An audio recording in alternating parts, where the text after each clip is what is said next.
Hello,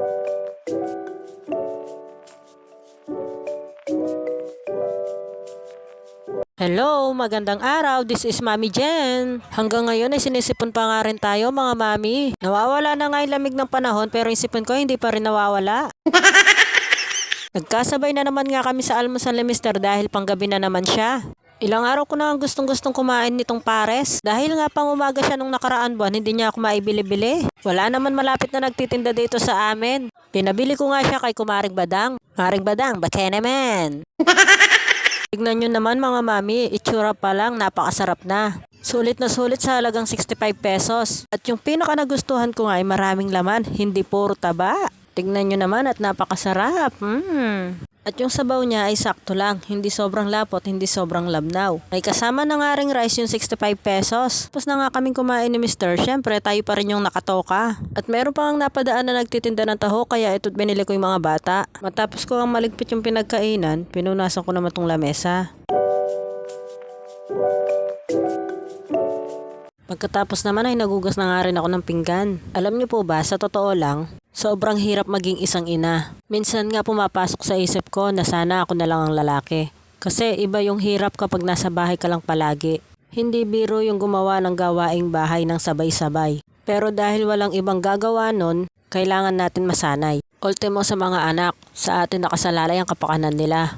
Minsan kapag nagkasakit sila, tayo yung sisisihin. Darating pa sa point na tatawagin kang losyang. Ang hirap kumilos nang meron ka pang binabantayan ng mga bata. Tapos yung mga gusto natin, hindi na natin nabibili. Dahil yung mga pangangailangan ng mga anak natin, yun ang mga mas importante. Kaya yung iba dyan, kung hindi pa handang maging ina, wag muna magpabuntis. Tapos na nga akong maghugas ng pinggan, kaya itong daddy naman ni Iya ang aking hinugasan. Tapos ay ibababad ko lang sa tubig na mainit.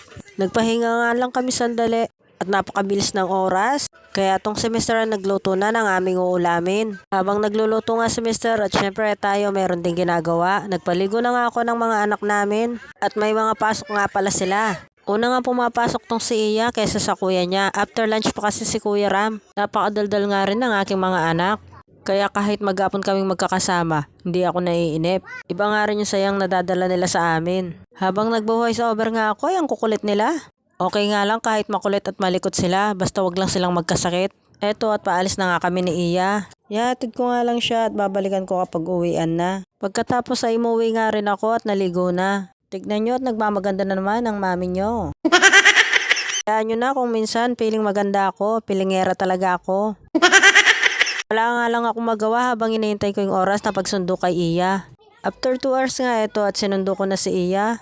Pagdating nga niya ay may mga dala siyang pagkain. Birthday daw ng isa niya classmate. Happy birthday at thank you sa food. Agad nga niyang pinakita sa kuya niya at share daw sila ng kuya niya. Sabi ko nga kay Iya, bitawan mo na yung mga pagkain at magbihis muna. Pasensya na po kung may naririnig kayong ingay. Naghaharutan na naman po kasi sila. Pinipili na nga nila yung mga candy kung ano yung sa kanila. Eto nga at pinagsaluhan na nila yung dalang pagkain ni Iya. Kahit nga madalas silang mag-away, pagdating sa food ay nagbibigayan naman sila. O siya, hanggang dito na lang po muna. Thank you for watching. Please follow more.